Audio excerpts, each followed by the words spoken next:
सभी दोस्तों को नमस्कार। दोस्तों, हम लोग जो बात करेंगे, राजस्थान का इतिहास चल रहा है और राजस्थान के इतिहास में हम लोग मेवाड़ का इतिहास पढ़ रहे हैं। पिछले पार्ट में हमने ये देखा कि मेवाड़ के शासक रण सिंह के समय गुहिल वंश का बंटवारा हुआ। बंटवारा होके दो शाखाएं बनी, एक रावल शाखा और एक राणा शाखा। बहुत विस्तार से हमने बात की। रावल शाखा में कौन कौन से राजा हुए उनकी हम लोग बात कर चुके हैं। जिन स्टूडेंटों ने पिछला पार्ट नहीं देखा वे पिछला पार्ट देख लें। पिछले पार्ट में हम लोग रावल शाखा के राजाओं का क्रम, उनका शासनकाल हम याद कर चुके हैं। उन्हीं राजाओं को हम एक एक करके यहां पढ़ेंगे। ठीक है, समझ आ गया।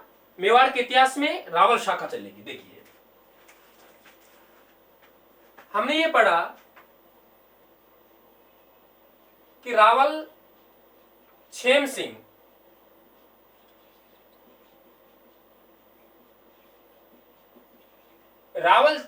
है, ये रावल शाखा के संस्थापक हैं। रावल शाखा के क्या हैं? संस्थापक। हमने पिछली क्लास में पढ़ लिया। रावल छेम सिंह के दो पुत्र हैं। कितने पुत्र हैं? दो। नंबर एक है रावल सामंत सिंह और इनके दूसरे पुत्र हैं, उनका नाम है रावल कुमार सिंह। दोस्तों, गुहिल वंश का बंटवारा हुआ तो उसमें बंद कर दो। छेम सिंह है। छेम सिंह के रावल शाखा के संस्थापक होंगे और छेम सिंह के दो पुत्र हैं, रावल सामंत सिंह और रावल कुमार सिंह। रावल छेम सिंह में हमें कुछ नहीं पढ़ना, इतना ध्यान रखना है कि रावल शाखा के जो संस्थापक हैं वे कौन है? रावल छेम सिंह। और इनके दो पुत्र हैं, एक का नाम रावल सामंत सिंह और दूसरे का नाम रावल कुमार सिंह। रावल सामंत सिंह पहले राजा बनेंगे और रावल कुमार सिंह इनके बाद में राजा बनेंगे। रावल सामंत सिंह जो सबसे पहला काम करेंगे, पहला काम यह है कि हम लोगों ने एक राजा पढ़ा था शक्ति कुमार। जो नए बच्चे हैं, विशेषकर जिन्होंने पिछले पार्ट नहीं देखे, वे थोड़ा ध्यान देना। शक्ति कुमार के समय गुजरात का अधिकार हो गया था मेवाड़ पर।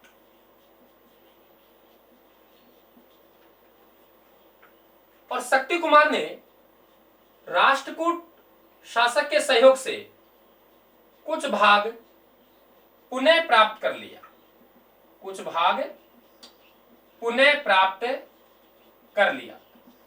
फिर सुनिए, जो नए बच्चे हैं उनको समस्या आएगी, बाकी पुराने वाले तो उस पार्ट में समझ चुके हैं। शक्ति कुमार के समय मेवाड़ पर गुजरात का अधिकार हो गया।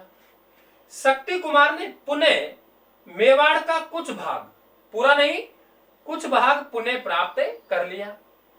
इसका मतलब मेवाड़ का बाकी का भाग है जो गुजरात के पास है। यह आदमी क्या करेगा? सामंत सिंह उस भाग को पुनः प्राप्त करेगा।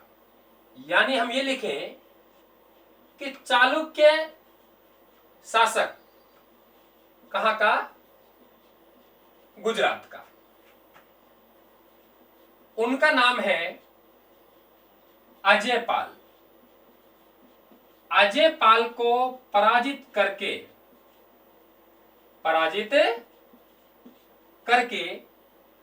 मेवाड़ का अधिकांश भाग प्राप्त किया।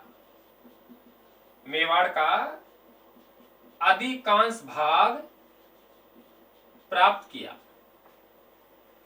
शक्ति कुमार के समय जो भाग मेवाड़ खो चुका था, यानी गुजरात का अधिकार हो चुका था, उसमें से कुछ भाग तो शक्ति कुमार ने पुनः प्राप्त कर लिया।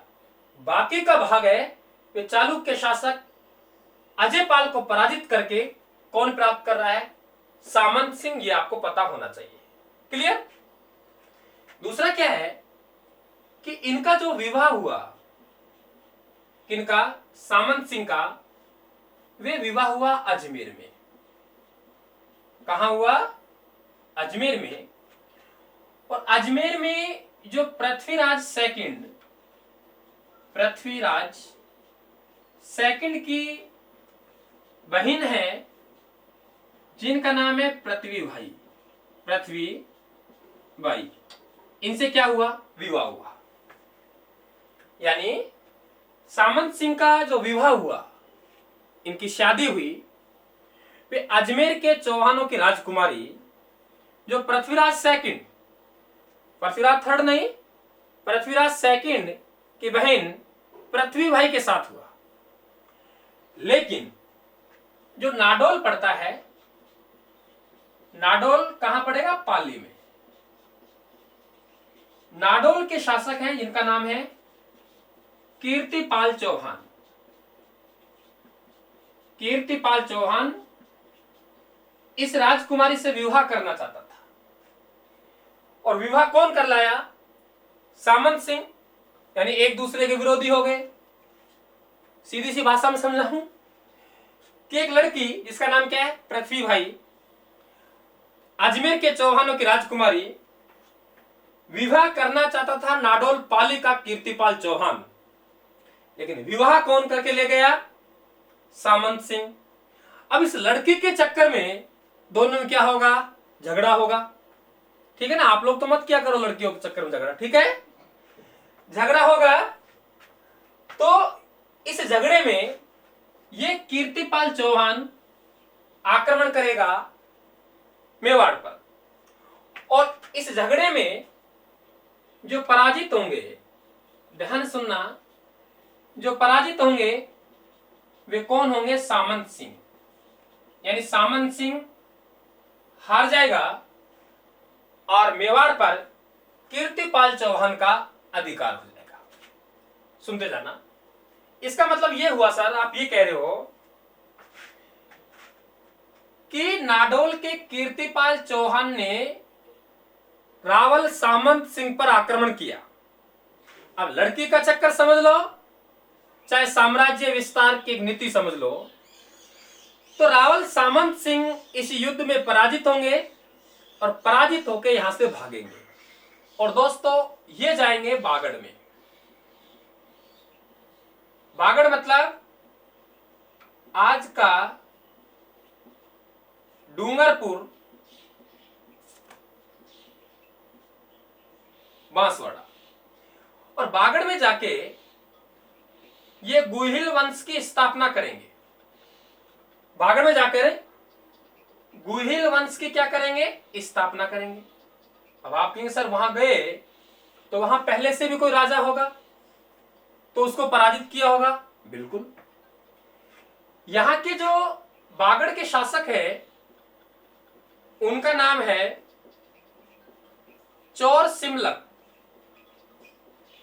चौर सिमलक को क्या किया? पराजित किया।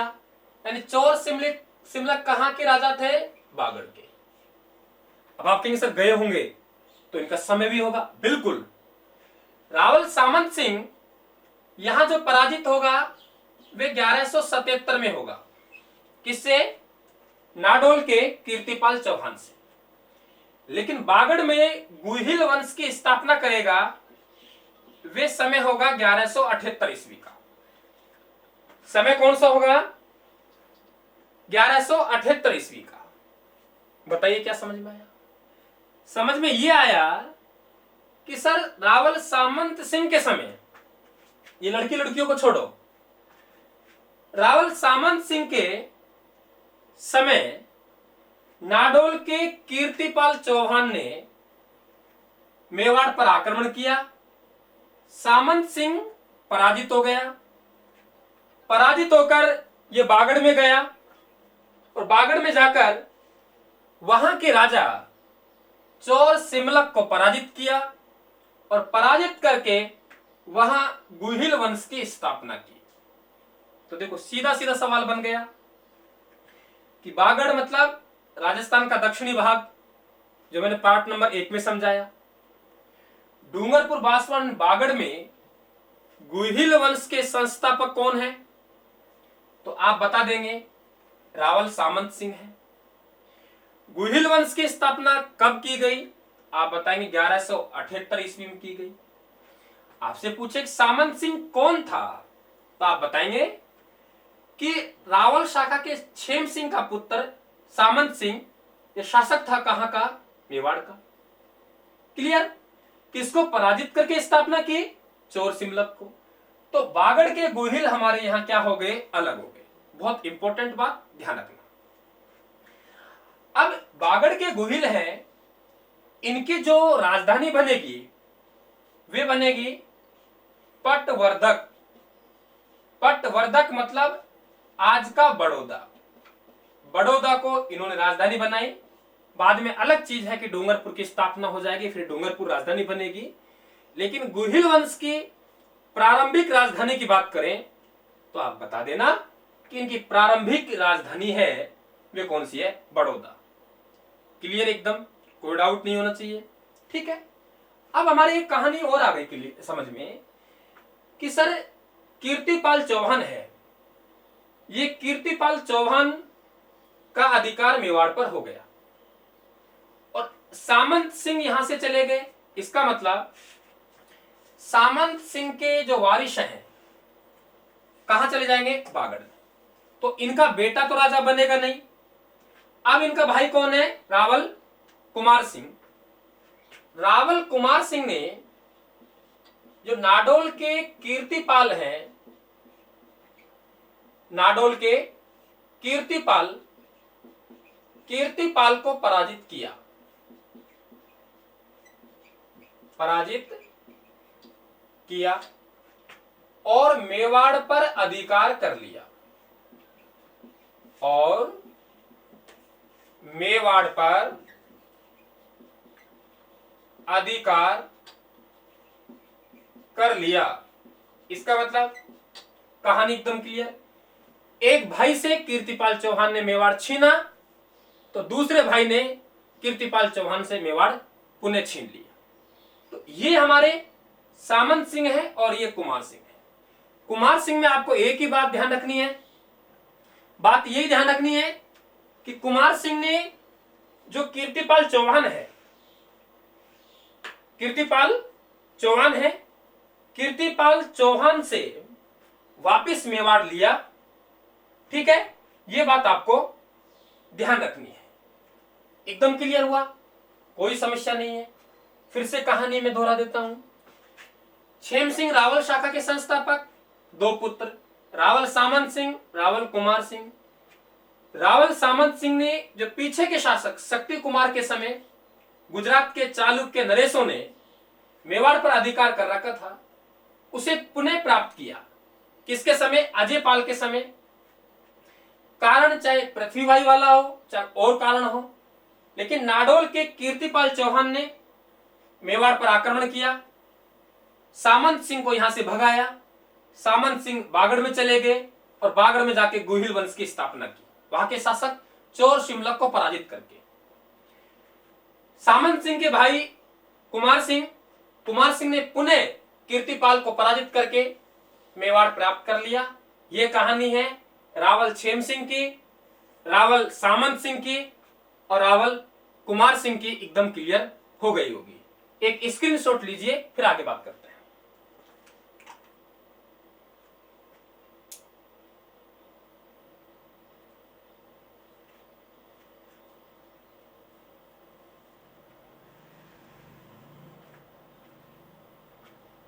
चलें आगे भाई। समझ में तो आ रहा है ना? बहुत आराम से देखिए भाई, समझ में ही आना चाहिए और काफी मेहनत हमें करनी पड़ रही है यहाँ पे।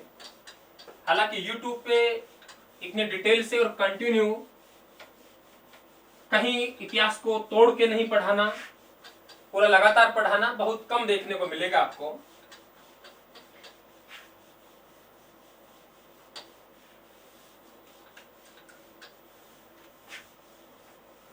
देखिए, हमें ये बात कर रहे थे कि रावल छेम सिंह, छोटे अक्षरों में लिखूंगा क्योंकि पहले लिख चुका हूं। रावल छेम सिंह, इनके जो पुत्र हैं, दो पुत्र, एक का नाम रावल सामंत सिंह और दूसरे का नाम है रावल कुमार सिंह। रावल सामंत सिंह 1178 ईस्वी में बागड़ यानी डूंगरपुर बांसवाड़ा में, बागड़ में गुहिल वंश की स्थापना करेगा, यही पढ़ा हमने। और ये जो रावल कुमार सिंह है, ये रावल कुमार सिंह मेवाड़ पर पुनः अधिकार प्राप्त कर लेगा, ये कहानी थी। अब देखिए, रावल कुमार सिंह के बाद में जो गद्दी पर बैठेगा उनका नाम है पदम सिंह। क्या नाम है मेरे मित्रों? पदम सिंह। और पदम सिंह के बाद में गद्दी पर बैठेगा, उनका नाम क्या है? जैत्र सिंह। और जैत्र सिंह का शासनकाल हमें मिल जाता है, मैंने पिछले वीडियो में याद भी करवाया, 1213 से 53 ईस्वी। अब देखो, मैंने आपको यहां एक बात बताई थी कि नाडोल के शासक कीर्तिपाल चौहान ने मेवाड़ पर आक्रमण किया था। सामंत सिंह के समय अधिकार किया तो कुमार सिंह ने पुनः प्राप्त कर लिया। जैत्र सिंह को इस बात का पता लगा कि हमारे वंशजों पर नाडोल के राजा ने आक्रमण किया, तो पहला काम तो यही करेगा, बदला लेगा। आजा भाई, तूने हमें पराजित किया ना, हमें परेशान किया ना, अब मैं नाडोल पर आक्रमण करूंगा। तो पहला काम ये जैत्र सिंह है, ये जैत्र सिंह कहां आक्रमण करेगा? नाडोल पर। लेकिन यह समय 1177 ईस्वी का था। अब समय कौन सा आ गया? इसके बीच में आएगा कहीं न कहीं। तो यहां राजा चेंज हो गया और राजा का नाम है उदय सिंह। उदय सिंह पर आक्रमण कर दिया। कहानी को जोड़ के पढ़े, यानी यह हुआ कि जैत्र सिंह जैसे ही राजा बना, राजा बनने के बाद पहला काम इन्होंने यही किया कि नाडोल का जो आक्रमण हुआ इनके वंशजों के समय 1177 ईस्वी में, उसका बदला लेगा। और उस समय नाडोल के राजा कौन है? उदय सिंह। उदय सिंह यहां समझौता कर लेगा। क्या कर लेगा? समझौता कर लेगा। उदय सिंह की एक पोती है, यानी पोत्री, उनका नाम है रूपा देवी बोलते हैं उसको, और उसको इतिहास में चचिक देवी बोलते हैं। चचिक देवी। इसका विवाह जैत्र सिंह के पुत्र किससे कर देगा? तेज सिंह से। इसका मतलब नाडोल के राजा उदय सिंह ने अपनी पौत्री का विवाह जैत्र सिंह के पुत्र तेज सिंह से करके उस विवाद को क्या कर लिया? समाप्त कर लिया। तो संबंध अच्छे हो गए। यानी पहला पॉइंट हमारा एकदम क्लियर। क्या पढ़ा है हमने? कि जैत्र सिंह ने नाडोल के उदय सिंह से बदला लेने के लिए आक्रमण किया, लेकिन उन्होंने अपनी पौत्री रूपा देवी चचिक देवी का विवाह जैत्र सिंह के पुत्र तेज सिंह से कर दिया। दूसरा जो दिल्ली सल्तनत है, क्या है? दिल्ली सल्तनत। दिल्ली सल्तनत के जो राजा हैं उनका नाम है इल्तुतमिश। इल्तुतमिश ने नागदा पर आक्रमण कर दिया। यानी दिल्ली सल्तनत के राजा इल्तुतमिश ने आक्रमण कहां कर दिया? नागदा पर। अब बताइए इनके बीच में लड़ाई होगी कि नहीं होगी? तो इनके बीच में जो लड़ाई होगी उसका उल्लेख हमें जिस पुस्तक में मिलता है उस पुस्तक का नाम है हम्मीर मद मर्दन। और इस पुस्तक के रचनाकार है जिनका नाम है जयसिंह सूरी। सवाल बन सकता है, दिल्ली सल्तनत के राजा इल्तुतमिश ने, सुल्तान इल्तुतमिश ने नागदा पर आक्रमण किया, किस पुस्तक में उल्लेख है? हम्मीर मद मर्दन में। किसने लिखी? जयसिंह सूरी ने लिखी। इन दोनों के बीच में 1227 ईस्वी में एक युद्ध होगा जिसे इतिहास में भूताला का युद्ध कहते हैं। और इस भूताला के युद्ध में जो विजय प्राप्त होगी वे विजय किसको प्राप्त होगी? जैत्र सिंह को। और इस युद्ध में जैत्र सिंह के जो सेनापति हैं उनका नाम है बालक और मदन। तो ये हमारे पास में 2 नंबर की लड़ाई हो गई। कोई समस्या? फिर बोल रहा हूं, दिल्ली सल्तनत के राजा इल्तुतमिश ने नागदा यानी मेवाड़ पर आक्रमण किया। इस आक्रमण का उल्लेख जिस पुस्तक में हमें मिलता है वे पुस्तक हम्मीर मद मर्दन है जो कि जयसिंह सूरी लिखेंगे। इल्तुतमिश और जैत्र सिंह के बीच में एक लड़ाई होगी। वे लड़ाई कब होगी? 1227 ईस्वी में। और उस लड़ाई का नाम क्या है? भूताला का युद्ध। इस युद्ध में इल्तुतमिश पराजित होंगे और जैत्र सिंह को विजय प्राप्त होगी। कहानी क्लियर? इस युद्ध में जैत्र सिंह के जो सेनापति हैं उनका नाम क्या है? बालक और मदन। बताइए कोई समस्या हो? स्क्रीनशॉट आप लेते रहे, स्क्रीनशॉट ले लीजिए।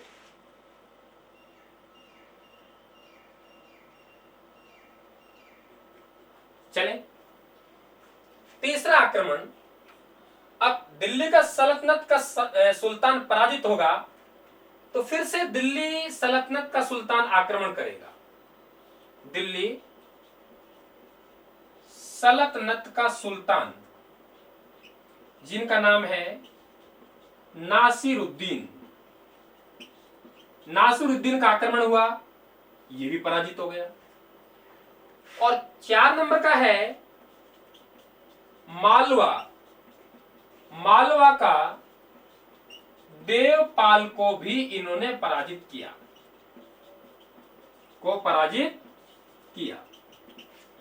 तो कितनी लड़ाई हो गई? 4। हमने जैत्र सिंह में सबसे पहले उन्हीं पॉइंटों को चुना है, जो लड़ाई वाले हैं। फिर से क्लियर कर रहा हूं, आसान नहीं है भाई, आसान बिल्कुल नहीं है। काफी मेहनत की आप लोगों को आवश्यकता है। फिर से एक एक बात फिर समझा रहा हूं। नाडोल के कीर्तिपाल चौहान ने 1177 ईस्वी में मेवाड़ पर आक्रमण किया रावल सामंत सिंह के समय। रावल सामंत सिंह पराजित हो गए, बागड़ में चले गए, लेकिन रावल कुमार सिंह ने कीर्तिपाल को पुनः पराजित करके मेवाड़ पर अधिकार कर लिया। कुमार सिंह के बाद में पदम सिंह राजा बना। पदम सिंह के पुत्र जैत्र सिंह राजा बने। जैत्र सिंह ने पहला काम यही किया कि नाडोल से बदला लेना। नाडोल के शासक उदय सिंह पर आक्रमण किया, लेकिन उदय सिंह ने अपनी पौत्री रूपा देवी या चचिक देवी का विवाह जैत्र सिंह के पुत्र तेज सिंह से करके इस विवाद को समाप्त कर दिया। दूसरा, इनके समय दिल्ली सल्तनत के राजा सुल्तान इल्तुतमिश ने नागदा पर आक्रमण किया। इस आक्रमण का हमें उल्लेख जिस पुस्तक में मिलता है उसका नाम है हमीर मद मर्दन जयसिंह सूरी ने लिखी। दिल्ली सल्तनत के सुल्तान और मेवाड़ के राजा के बीच में जो लड़ाई हुई उसका नाम है भूताला का युद्ध, और उसमें विजय प्राप्त हुई जैतर सिंह को। इस युद्ध में जैतर सिंह के जो सेनापति हैं उनका नाम है बालक और मदन। तीसरी लड़ाई फिर से दिल्ली सल्तनत का सुल्तान एक बार फिर आक्रमण करेगा, लेकिन इस समय नाम चेंज है। कौन कर रहा है? नासिरुद्दीन कर रहा है। इन्हें पराजित किया। फिर मालवा का देवपाल को पराजित किया। तो इस तरीके से ये जैतर सिंह के जो लड़ाइयां हैं उनकी हम लोगों ने बात की। कोई समस्या? अब देखिए, आपको लग रहा होगा कि भाई राजा तो दमदार है, राजा तो ताकतवर है।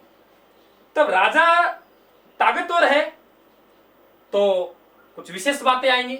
विशेष बात यह हुई कि इन्होंने जो राजधानी है वे राजधानी चित्तौड़ को बनाई। बहुत इंपॉर्टेंट पॉइंट, चित्तौड़ को राजधानी बना दी। दूसरा, डॉक्टर दशरथ शर्मा का नाम सुना होगा आपने। डॉक्टर दशरथ शर्मा, बड़ा अच्छा सवाल। डॉक्टर दशरथ शर्मा की हम बात करें तो इन्होंने ये कहा है मध्यकालीन, अच्छा सवाल बनेगा, मध्यकालीन मेवाड़ का स्वर्ण काल, यानी आपने देखा होगा ताकतवर राजा था, अपने प्रतिद्वंदियों को पराजित किया। और इसी संबंध में डॉक्टर दशरथ शर्मा कह रहे हैं कि इनका शासनकाल मध्यकालीन मेवाड़ का सुवर्ण काल है। मेरे दोस्तों, कितना बढ़िया सवाल बन सकता है कि मध्यकालीन मेवाड़ का सुवर्ण काल किस राजा के शासनकाल कहते हैं? आप बता देंगे जैतर सिंह को। और किसने कहा है? डॉक्टर दशरथ शर्मा ने कहा है। और दोस्तों, एक अभिलेख है चिरुआ, चिरुआ पड़ता है उदयपुर में। चिरुआ लेख में जैतर सिंह के बारे में कहा गया है। जैतर सिंह शत्रु राजाओं के लिए प्रलय मारुत के समान सदृश्य था। इसको देखते ही शत्रु राजा काफने लग जाता था। तो ये ध्यान रखें। तो ये हमने क्या पढ़ा है? जैतर सिंह। देखिए, क्षेम सिंह हमने पढ़ा। मैं पीछे से पिक्चर बराबर आगे लेके चल रहा हूं ताकि पीछे वाला भूल ना सके। कैसे भूलेंगे भाई? क्षेम सिंह रावल शाखा का संस्थापक। रावल सामंत सिंह ने क्या किया? पराजित हुआ, ये किया। कुमार सिंह ने क्या किया? पराजित किया, प्राप्त किया। कौन बना? पदम सिंह। फिर कौन बना? जैतर सिंह। जैतर सिंह ने सबसे पहले आप क्या पढ़ेंगे? 4 लड़ाइया। वे याद करने के बाद में फिर एक कथन याद रखेंगे, चिरुआ लेख याद रखेंगे, और चित्तौड़ को इन्होंने अपनी राजधानी बनाई। बताइए कोई समस्या हो? एकदम क्लियर भाई? चलिए स्क्रीनशॉट लीजिए आप लोग।